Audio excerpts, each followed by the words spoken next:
Let's talk about something that's hard to admit, but maybe a little too familiar. You keep trying to fix people, not because you're controlling, but because somewhere along the way you learned that love means saving people from themselves. You meet someone broken, inconsistent, emotionally unavailable, and you don't walk away. You lean in.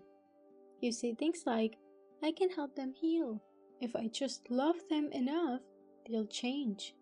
They just need someone to believe in them, And maybe they do, but should it be you? Let's go back for a second. Because the need to fix someone isn't random.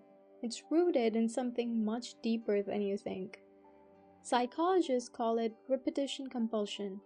We're often drawn to same emotional roles we played in childhood, hoping to change the outcome this time. So, if love once meant overextending or walking on eggshells, if love meant trying to earn attention or soothe a parent who was never okay, then your nervous system associates love with work. You're not just falling for who someone is, you're falling for the potential of who they could be if only you love them hard enough. Let's be honest now. Sometimes fixing others is how you avoid fixing yourself. Because focusing on someone else's wounds is easier than sitting with your own. Sometimes it's how you feel worthy.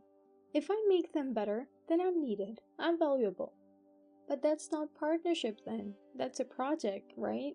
You end up parenting your partner, carrying their emotional weight, cheering them on, while no one's pouring back into you. And slowly, love starts to feel like exhaustion. And you wonder why. I'm not saying people don't deserve support, of course they do. We're all healing from something. But here's the line. Support is, I see you and I'm here. Fixing is, you're not okay and it's my job to make you whole. One respects their process, the other tries to control it. You can walk beside someone, but the moment you start dragging them toward who you think they could be, you're no longer in a relationship, you are in a rescue mission. And love shouldn't feel like CPR. When you take on someone else's healing like it's your responsibility, you teach them that your love is always available, even when they don't show up for it. And over time, you start to feel invisible. Not because they don't care, but because they are used to you carrying the weight.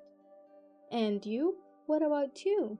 You forget what it's like to be poured into, to be chosen without trying so hard, to be loved not for how much you help, but for who you are when you are not helping anyone at all. Sometimes the most loving thing you can do is stop trying to fix someone and start asking why you thought it was your job in the first place. You can love someone and still say, it's not my responsibility to heal you. That is something that you'll have to do yourself, but I'm here throughout your journey.